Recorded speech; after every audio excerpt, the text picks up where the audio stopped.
Happy Christmas అంటాం. ఎందుకంటే ఇది ఒక సంతోషకరమైన వార్త, ఇది ఒక శుభ వార్త ప్రజలందరికీ అంటున్నారు. ఈరోజు నా స్వరము వింటున్న ప్రతి ఒక్కరికి కూడా ఒక సంతోషకరమైన వార్త క్రిస్మస్ తీసుకొని వచ్చిందంట. అనేక దశాబ్దాలుగా, ఎన్నో తరాలుగా మన దేశంలో, లోకంలో ఎన్నో ప్రార్థనలు చేశారు. మన దగ్గర కూడా మనందరికీ తెలిసిన ఉపనిషత్తులోంచి అసతోమ సద్గమయ, తమసోమ జ్యోతిర్గమయ, మృత్యోమ అమృతంగమయ, ఓం శాంతి శాంతి శాంతి అని ఎన్నో దశాబ్దాలు పండితులు, వేద పండితులు ఎన్నో ప్రార్థనలు చేశారు. అంటే అసతోమ సద్గమయ, అసత్యంలో ఉన్నామయ్యా, సత్యంలోకి నడిపించండి. తమసోమ జ్యోతిర్గమయ, చీకట్లో ఉన్నామయ్యా, వెలుగులోకి నడిపించండి. మృత్యోంగా అమృతంగమయ, మృతి చెందిన వారి వలె ఉన్నాము, జీవము లేని వారి వలె ఉన్నాము, మాకు జీవాన్ని ఇయ్యయ్యా అని ఉపనిషత్తుల్లో భారతీయ వేద పండితులు అనేక సంవత్సరాలు ప్రార్థన చేశారు. లోకమంతటిని కూడా వెలుగు కావాలని ప్రార్థన చేసింది. ఆ ప్రార్థనకు జవాబుగా పరలోక తండ్రి తన సొంత కుమారుడైన యేసు క్రీస్తును పంపించాడు. ఒక కారణ జన్ముడు జన్మించాడు, ఒక లోక రక్షకుడు జన్మించాడు. ఆ ప్రార్థనకు జవాబుగా పరలోకము నుంచి అద్వితీయ కుమారుడు ఈ లోకానికి వచ్చాడు. హల్లెలూయా.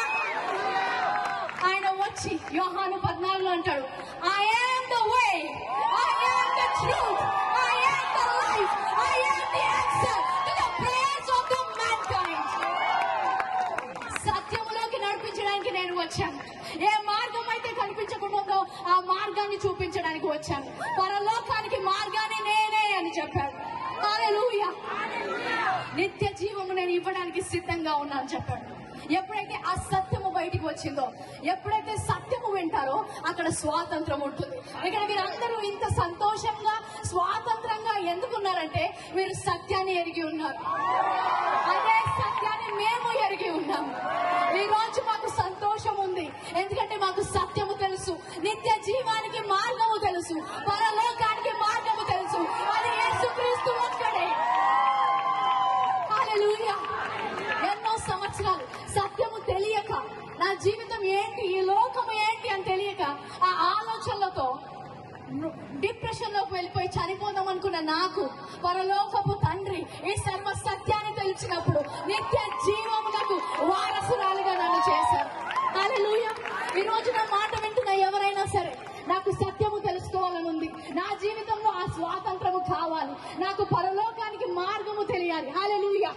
ఈ రోజు స్వాతంత్రము దేశానికి మాత్రమే కాదు, కానీ నా ప్రాణాత్మ దేహములకు కూడా స్వాతంత్రాన్ని ఇచ్చిన దేవుడు నేను కనుగొన్నాను.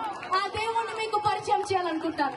ఎవరైనా సరే నా స్వరము విన్నవారు, ప్రశ్న ఉన్నా, యేసుక్రీస్తు గురించి తెలుసుకోవాలి, ఈ సంతోషం ఏంటి, ఈ స్వాతంత్రం ఏంటి, అది నాకు కావాలి అన్నవారు దయచేసి స్టేజ్ పక్కన నా కుడి వైపుకి రావాలని కోరుకుంటున్నాను. ఏ స్వాతంత్రము, ఏ సత్యం అయితే మేము పొందుకున్నామో అదే సత్యములో మీరు కూడా నడుచుదురుగాక. Father, I declare liberty in this place, freedom in this place. We break the bondage of the enemy in this place. We break the power of the enemy in this place. I break this ground for salvation in the name of Jesus. We thank you, Lord, that you have paid the price for everybody. ఇక్కడ నా స్వరము వింటున్న ప్రతి ఒక్కరి కోసము యేసుక్రీస్తును పంపి ప్రభా శిలువ మీద మరణించినందుకు వందనాలు. ఎంతమంది అయితే క్రీస్తును స్వీకరించడానికి సిద్ధంగా ఉన్నారు, వారి హృదయంలో ఈ రోజు ఒక విత్తనము నాటినందుకు వందనాలు. యేసు నామములో ఇక్కడ ఉన్న వారందరూ రక్షించబడుదురుగాక అని ప్రార్థిస్తున్నాను.